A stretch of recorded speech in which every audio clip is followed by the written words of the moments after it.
Hello student, स्वागत है फिर से एक नए वीडियो में। तो आज हम इस वीडियो में पढ़ने वाले हैं क्लास 10th का अध्याय 2 अम्ल क्षारक एवं लवण का एमसीक्यू मोस्ट इम्पोर्टेंट क्वेश्चन। तो आप लोग वीडियो को पूरा अंत तक देखिएगा और इन्हीं सारे क्वेश्चन के अंदर से आपका 1 नंबर का क्वेश्चन 2 चैप्टर से आने वाला है। इसलिए वीडियो बहुत ज़्यादा इम्पोर्टेंट है, इसलिए आप लोग स्किप कहीं भी नहीं कीजिएगा। ठीक है स्टूडेंट। और आप इस चैप्टर का नोट्स वाला वीडियो नहीं देखे हैं तो इस वीडियो के डिस्क्रिप्शन में मैं लिंक लगा दूंगा, जहां से जा कर के आप चेकआउट कर लेना। ठीक है। तो चलिए हम लोग पहला क्वेश्चन को पढ़ते हैं। तो पहला क्वेश्चन में लिखा हुआ है एक प्राकृतिक सूचक है। तो एक प्राकृतिक सूचक कौन सा है? इसमें से मेथिल ऑरेंज, फिनॉल फतेलिन, लिटमस, इनमें से कोई नहीं। तो देखिए स्टूडेंट, लिटमस जो है वो हमारा घास से प्राप्त होता है। एक काई होता है, जहाँ पे ज़्यादा पानी होता है वहाँ पे काई आप लोग देखे होंगे ग्रीन ग्रीन कलर का, उसी से हमारा लिटमस पत्र प्राप्त होता है। तो जो इसका सही आंसर हो जाएगा स्टूडेंट, लिटमस पत्र हो जाएगा। ठीक है। चलिए हम अगला क्वेश्चन को पढ़ते हैं। और अगला क्वेश्चन में लिखा हुआ है संश्लेषित सूचक है मेथिल ऑरेंज, फिनॉल फतेलिन और 1 और 2 दोनों, इनमें से कोई नहीं। तो संश्लेषित सूचक का मतलब होता है स्टूडेंट मानव निर्मित होता है। तो 1 और 2 दोनों जो है मानव निर्मित है। तो इसका जो सही आंसर हो जाएगा तीसरा नंबर हो जाएगा, 1 और 2 दोनों। ठीक है। चलिए अब हम तीसरा क्वेश्चन को पढ़ लेते हैं और आप वीडियो को लाइक एंड शेयर कर लीजिएगा और अपने दोस्तों के साथ में, ताकि वे भी कुछ सीख सकें। और तीसरा क्वेश्चन हमारा लिखा हुआ है कौन सा पदार्थ लाल लिटमस पत्र को नीला कर देता है? देखिए यहाँ पे क्या है, लाल लिटमस पत्र नीला कर देता है। तो नीला करने का प्रवृत्ति किसके अंदर आता है? वो क्षार के अंदर आता है। तो देखिए यहाँ पे ऑप्शन में दिया हुआ है अम्ल, क्षार, लवण, इनमें से कोई नहीं। तो इसका जो सही आंसर हो जाएगा स्टूडेंट क्षार हो जाएगा। अगला क्वेश्चन हम लोग पढ़ लेते हैं। और अगला क्वेश्चन में हमारा लिखा हुआ है नीला लिटमस पत्र को लाल कर देता है। ठीक है। कौन सा पदार्थ? तो इसमें से हम देखेंगे अम्ल, क्षारक, लवण, इनमें से कोई नहीं। तो नीला लिटमस पत्र को लाल कौन करता है? अम्ल करता है। तो जो इसका सही आंसर हो जाएगा अम्ल हो जाएगा। चलिए स्टूडेंट हम अगला क्वेश्चन को पढ़ते हैं। और अगला क्वेश्चन में हमारा लिखा हुआ है निम्न में कौन प्रबल अम्ल है? तो देखिए स्टूडेंट, आप लोगों को मैं एक चार्ट बताया था। देखिए यहाँ से इस प्रकार से लाइन होता है और एक होता है सेवन, बीच में होता है सेवन जो उदासीन होता है। ठीक है। उसमें अम्ल होता है ना क्षार होता है, वो उदासीन होता है। इसके इधर हमारा होता है 14 और इसके इधर हमारा होता है 0। जो जितना 0 लाइन के करीब जाएगा वो उतना क्या है, प्रबल अम्ल बनता जाएगा। और जो जितना 14 के करीब जाएगा, ठीक है, वो उतना प्रबल क्षार बनता जाएगा। इस कॉन्सेप्ट को आप लोग समझ में आ गया होगा। अब इसमें हमारा जो ऑप्शन दिया हुआ है HCl, H2SO4, HNO3, इनमें से कोई नहीं। तो जो इसका सही आंसर हो जाएगा HCl हो जाएगा, क्योंकि HCl का pH वैल्यू सबसे कम होता है। तो इसका सही आंसर हम लोग मारेंगे HCl। ये हमारा प्रबल अम्ल होता है। अगला क्वेश्चन में लिखा हुआ है इनमें से कौन दुर्बल अम्ल है?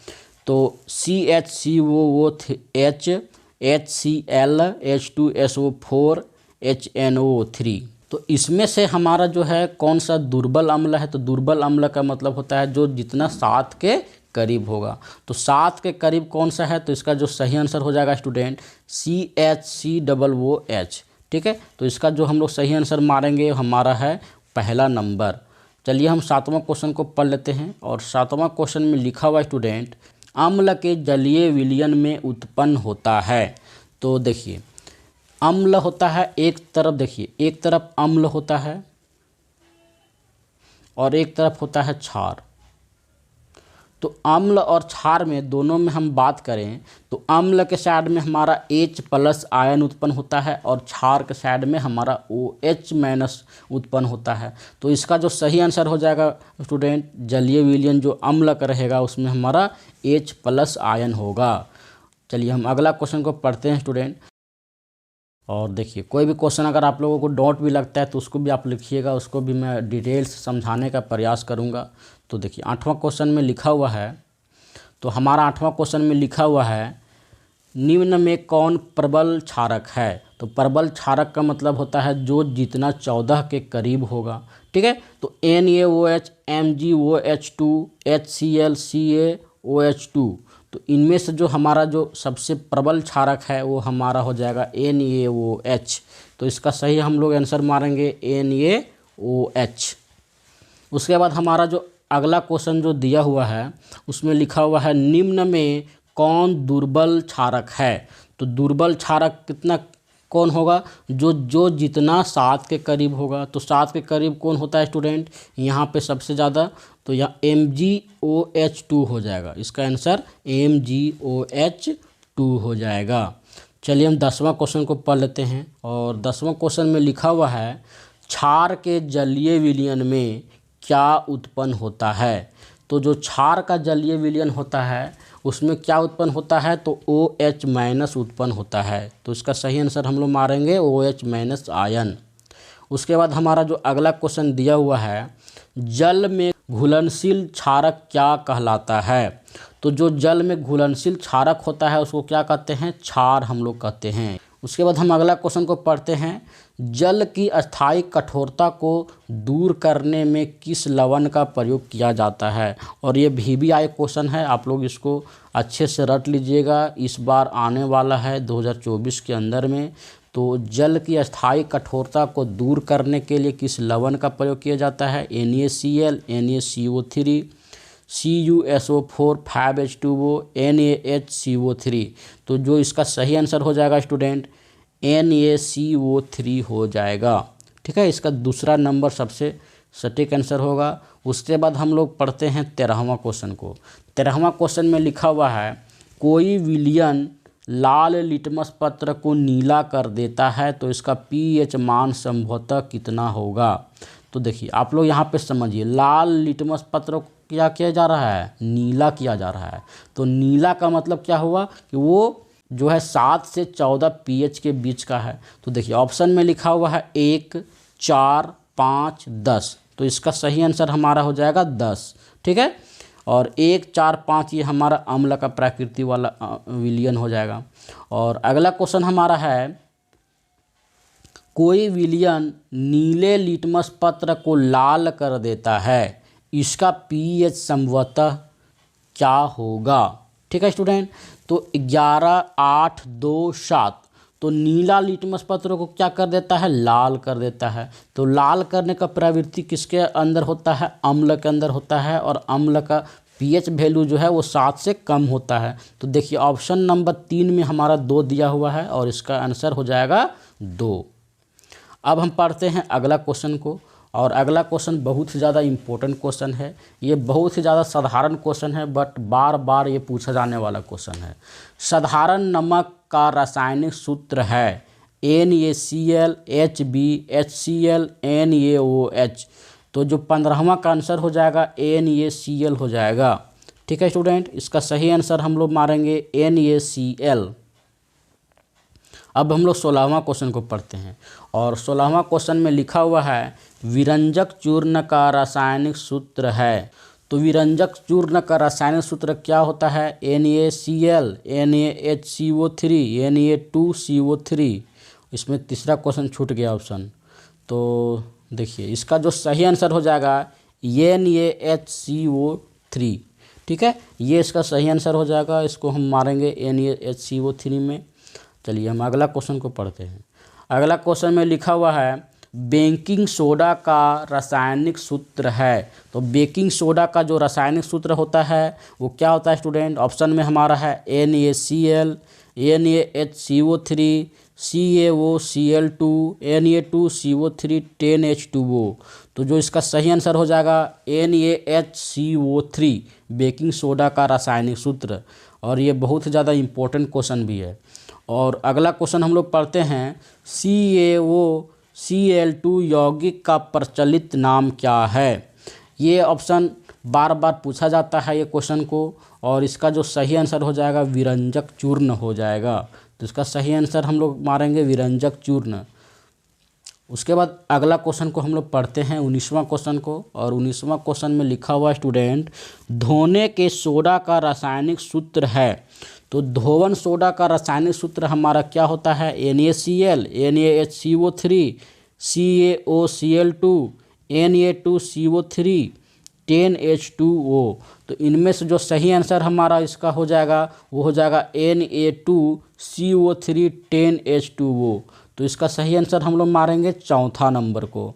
चलिए हम अगला क्वेश्चन को पढ़ लेते हैं। और अगला क्वेश्चन में लिखा हुआ स्टूडेंट, प्लास्टर ऑफ पेरिस का रासायनिक सूत्र क्या है। तो प्लास्टर ऑफ पेरिस का उपयोग जो है शल्य चिकित्सा क्षेत्र में किया जाता है जब हड्डी वगैरह टूट जाता है किसी इंसान का। तो देखिए इसका जो सूत्र होता है CaSO4 × 2H2O, CaSO4 × H2O, CaSO4 × ½ H2O, 2CaSO4 × H2O। तो इनमें से जो सही आंसर हमारा हो जाएगा CaSO4 ½ H2O। तो प्लास्टर ऑफ पेरिस का सूत्र जो निकल करके आएगा CaSO4 ½ H2O इसका आंसर हो जाएगा। चलिए हम 21वां क्वेश्चन को पढ़ते हैं। और 21वां क्वेश्चन में लिखा हुआ है, जिप्सम का रासायनिक सूत्र क्या है। तो जिप्सम का रासायनिक सूत्र यहाँ पे दिया हुआ है CaSO4 × 2H2O, CaSO4 × H2O, CaSO4 × ½ H2O, 2CaSO4 × H2O। तो इनमें से जो सही आंसर इसका हो जाएगा पहला नंबर हो जाएगा CaSO4 × 2H2O। ठीक है स्टूडेंट, आगे क्वेश्चन हम पढ़ते हैं। और आगे क्वेश्चन में लिखा हुआ है, ग्लूकोज का आणविक सूत्र क्या है। तो ग्लूकोज का जो आणविक सूत्र होता है C6H12O6 होता है। इसका सही आंसर हमारा पहला नंबर हो जाएगा। सही आंसर हमारा हो जाएगा पहला नंबर। उसके बाद चलिए हम अगला क्वेश्चन को पढ़ लेते हैं। और अगला क्वेश्चन में देखिए लिखा हुआ है कॉपर सल्फेट। तो कॉपर सल्फेट को हम लोग नीला थोथा के नाम से भी जानते हैं। ये क्वेश्चन भी बहुत ही ज़्यादा इम्पोर्टेंट क्वेश्चन है। तो नीला थोथा किसको कहते हैं हम लोग, कॉपर सल्फेट को कहते हैं। ये भी क्वेश्चन पूछ सकता है।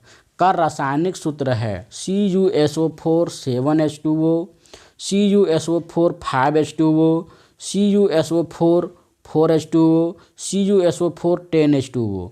तो जो इसका सही आंसर हो जाएगा स्टूडेंट क्या होगा, CuSO4 5H2O। तो इसका सही आंसर हमारा 2 हो जाएगा। चलिए अगला क्वेश्चन को हम लोग पढ़ते हैं। शल्य चिकित्सा में टूटी हड्डियों को जोड़ने में प्रयुक्त होने वाला रासायनिक पदार्थ है। देखिए ऑप्शन में दिया हुआ है gypsum, Dhobiya soda, plaster of Paris, यहाँ पे पेरिस प्लास्टर लिखा गया है, यहाँ पे प्लास्टर ऑफ पेरिस होगा, और कली चूना। तो जो इसका सही आंसर हो जाएगा स्टूडेंट प्लास्टर ऑफ पेरिस हो जाएगा। ठीक है, चलिए हम अगला क्वेश्चन को पढ़ते हैं। अगला क्वेश्चन में लिखा हुआ है, हड्डियों को जोड़ने के लिए डॉक्टर किस लवण का प्रयोग करता है। तो जो हड्डियों को जोड़ने के लिए डॉक्टर प्रयोग करता है वो प्लास्टर ऑफ पेरिस होता है। और उसका सूत्र हमारा क्या होता है स्टूडेंट, तो उसका सूत्र हमारा होता है CaSO4 ½ H2O। तो इसका सूत्र पहले भी हमारा क्वेश्चन में आ चुका है। तो इसका चौथा आंसर हो जाएगा। चलिए हम अगला क्वेश्चन को पढ़ते हैं। अगला क्वेश्चन में लिखा हुआ, सिरका में कौन सा अम्ल पाया जाता है। तो सिरका में कौन सा अम्ल पाया जाता है स्टूडेंट, एसिटिक अम्ल, लैक्टिक अम्ल, सिट्रिक अम्ल, टार्टरिक अम्ल। तो इसमें आंसर जो हमारा हो जाएगा एसिटिक अम्ल हो जाएगा। तो इसका सही आंसर हमारा एसिटिक अम्ल है। तो चलिए हम अगला क्वेश्चन को पढ़ते हैं। और अगला क्वेश्चन में लिखा हुआ स्टूडेंट, संतरा में कौन सा अम्ल पाया जाता है। तो संतरा में कौन सा अम्ल पाया जाता है, एसिटिक अम्ल, सिट्रिक अम्ल, टार्टरिक अम्ल, लैक्टिक अम्ल। तो जो इसका सही आंसर हो जाएगा सिट्रिक अम्ल हो जाएगा। तो चलिए इसका आंसर हम मारते हैं सिट्रिक अम्ल। उसके बाद हमारा 2 क्वेश्चन और बचा हुआ है, चलिए उसको भी पढ़ लेते हैं। टमाटर में कौन सा अम्ल पाया जाता है। टमाटर में कौन सा अम्ल पाया जाता है, ऑप्शन में दिया हुआ है एसिटिक अम्ल, सिट्रिक अम्ल, लैक्टिक अम्ल, ऑक्सैलिक अम्ल। तो जो इसका सही आंसर हो जाएगा स्टूडेंट ऑक्सैलिक अम्ल हो जाएगा। ठीक है, चलिए हम अगला क्वेश्चन को पढ़ लेते हैं। और लास्ट क्वेश्चन, आपके परिवार का कोई भी सदस्य अत्यधिक भोजन करने के कारण अम्लता से पीड़ित है तो आप कौन सा उपचार सुझाएंगे। नींबू का रस। तो नींबू का रस में ऑलरेडी क्या है, और अम्ल है। अम्लता से पीड़ित व्यक्ति को नींबू का रस देंगे तो और भी ज़्यादा हालत ख़राब हो सकता है। सिरका में भी क्या है, अम्ल है। उसके बाद हमारा है बेकिंग सोडा का विलयन। देखिए ये हमारा क्षारीय प्रकृति का होता है धोवन सोडा का विलयन। तो धोवन सोडा तो हम खा नहीं सकते हैं, तो जो इसका सही आंसर हो जाएगा स्टूडेंट बेकिंग सोडा। और बेकिंग सोडा को हम लोग खाने वाला सोडा भी कहते हैं। तो आशा करता हूँ स्टूडेंट आप लोगों को ये वीडियो पसंद आया होगा, और वीडियो पसंद आया तो इसी बात पे हमारे वीडियो को लाइक एंड शेयर कर दीजिए अपने दोस्तों के साथ में। और हाँ स्टूडेंट, हमारे चैनल पे पहली बार आए हैं तो हमारे चैनल पे सब्सक्राइब कर बेल आइकन को ऑल पे सेट करके रखिएगा, ताकि आप लोगों को जितने भी MCQ क्वेश्चन है 10th क्लास का जो इम्पोर्टेंट क्वेश्चन है वो सारे का सारा अगला वीडियो बना करके मैं अपलोड कर दूँगा। और आज के लिए इतने ही स्टूडेंट, धन्यवाद।